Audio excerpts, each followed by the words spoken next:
guys, and welcome to another day with Zimaleta. In today's video, I would like to talk about something like renting your vans to other people or cars. Basically, you could just do that as well. Just recently, I was trying to come out with a solution. What can I do with all my vans that I have? And even some of the cars that I have extra. Especially when it goes to my vans, I really don't want to sell them, but at the same time, them sitting around is not making me any money anyways.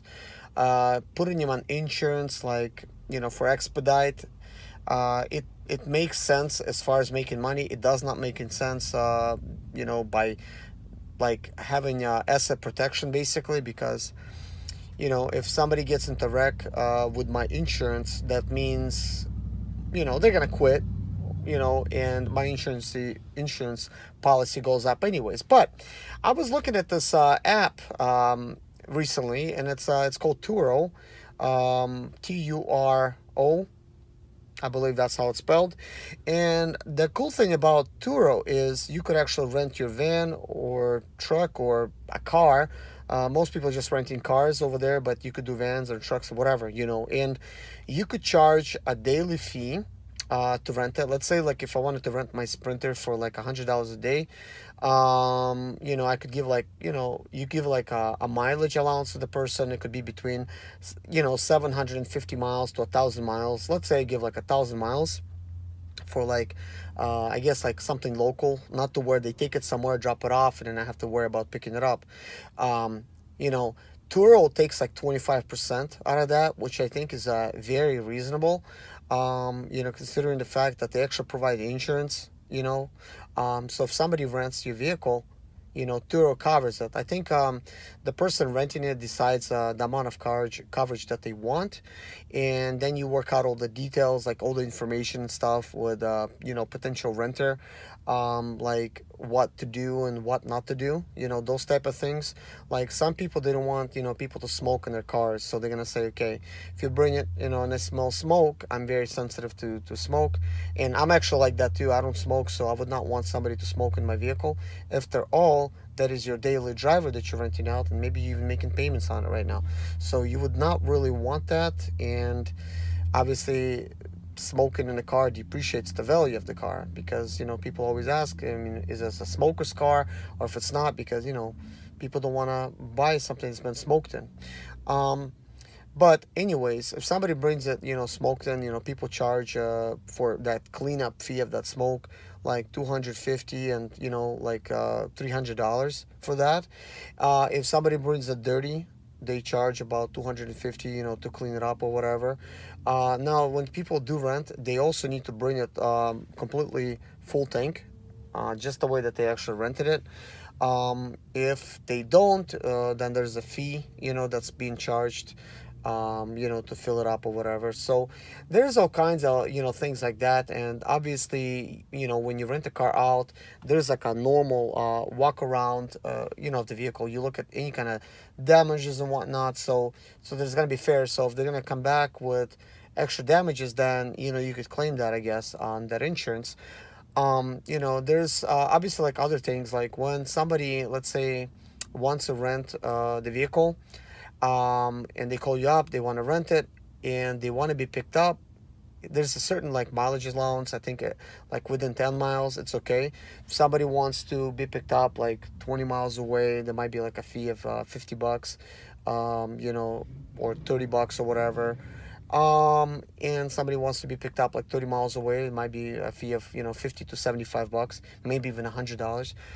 So there's all kinds of things like that. So I was kind of thinking, guys, I have all these Sprinter vans. All of them, they're high roof, they're long. They're definitely perfect for any contractor or somebody, like, even like doing like lawn care, because you could even drive in a lawnmower inside, like including the zero turn. You can definitely move some furniture with it and stuff like that. These Sprinters are really good for that. So if somebody, like, let's say, like, rents it for like $100 a day, they're really saving, because they'll have like pretty much 1,000 miles or whatever that they could drive locally back and forth. They may need to do like some trips. Maybe they use it to work out of, do some local jobs or whatever. Maybe they rent it every once in a while when they have clients that they need to help move or whatever. Or it could be just regular people that, they're just trying to move and they need a van, so they borrow it, and that is that. So I kind of thought, man, that is definitely interesting for me, because here's the thing, guys. If you've been watching my channel for a while and you know about like expediting stuff, typically a fleet owner out of each van will average about $500 a week. Keep in mind, sometimes that van is not working every single week. And some weeks are busy, some weeks are slow, but on average, he makes about $500 a week. Now, it's pretty good money, take into account like that it might be like $2,000 a month if the vehicle's paid off. But let's say if it's not paid off, and you got a $900 van payment, so now it's like you're like at $1,100. Now for expediting insurance, it might be like $500. So you take that away, now your profit is only $600. And now you needed to do like an oil change in your vehicle, and you took it to a shop like Mercedes shop to do it.